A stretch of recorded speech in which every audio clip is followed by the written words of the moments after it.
কবির ডান হাত।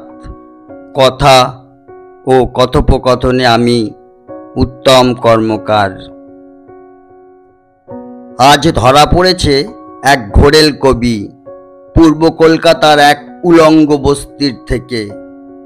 সে নাকি রাজ অপরাধী, তাই রাজার আজ্ঞা, কেটে ফেলো কবির ডান হাতখানি, ও যেন আর লিখতে না পারে কোনোদিনও।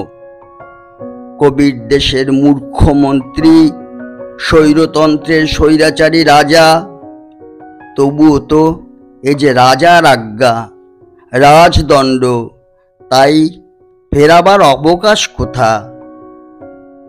পুতুল পুলিশ এসে বলে গেল, সকল মিলিত মানুষ এক হও। স্লোগান শুনি পুলিশের কণ্ঠে, এ পাপিষ্ঠ কানে শিরোধার্য রাজামশাই। কবিকে ধরে বাঁধা হলো এক মিনারের সাথে। ঘোলা চোখে কবি দেখে স্বচ্ছ আকাশ, শকুনের সাথে চিলের বন্ধুত্ব, উড়ে যায় কানের কোনা দিয়ে, তবুও কবিকে প্রাণ ভরে নিতে হয় ভয়ের বাতাস। অদূরেই রাজামশাই, আপামর জনতার জয়ধ্বনি, খারাপ লাগছে না? ভিড় থেকে একটি অসময়ের পাকা ছেলে বলে ওঠে, কবিকে উলঙ্গ করে দাও, আমি দেখব। কবির মন বলে ওঠে, আমার কল্পনার কলম উলঙ্গ হলেই তো বেরিয়ে আসে কবিতা। কার্পণ্য করিনি কোনো দিন লেখা নিয়ে, প্রমাণ আছে পাতায় পাতায়। আজকে রাজা পড়তে শিখেছে, তাই পড়ে ফেলেছে সত্য জানার নগ্নতা। অগত্যা দিতেই হবে কবির ডান হাতখানি।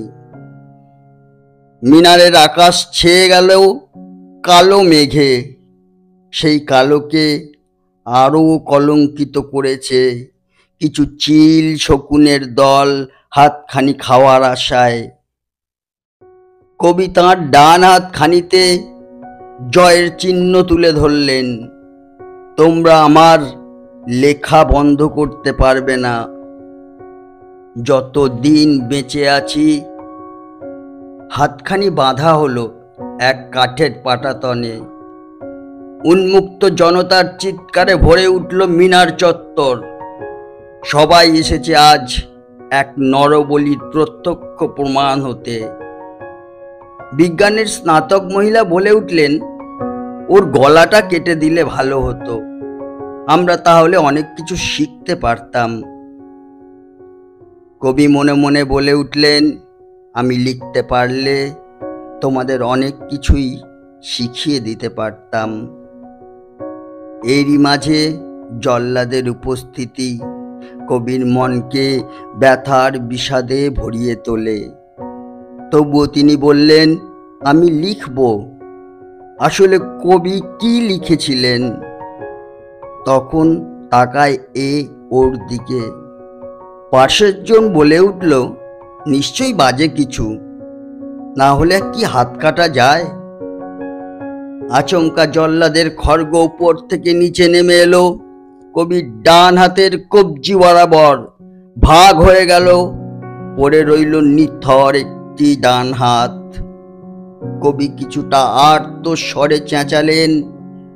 জনতা তার থেকেও আরো জোরে উল্লাস ধ্বনিতে মত্ত হলো। শুধু রক্ত আর রক্ত।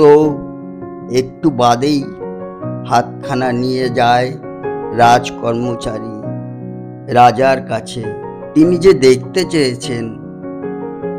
তারপর কবিকে সুস্থ করে পট্টি বেঁধে ছেড়ে দেওয়া হলো। শত হলেও রাজামশাই দয়া মায়া বিসর্জন দেননি এখনো। তখন সন্ধ্যা ঘনায়মান, ভিড় ফাঁকা হতে হতে হয়ে গেল শেষ। কবি বসে আছে এক নির্জন পরিবেশে। এদিকে রাজা কিন্তু তাঁর কর্মচারীদের পুরস্কৃত করতেও ভুল করেননি একটিবারও। তারা যে কবির লেখা বন্ধ করাতে পেরেছে। কিন্তু পরদিন অকস্মাৎ লেখা ছাপা হলো, পত্রিকা জুড়ে প্রথম পাতায়।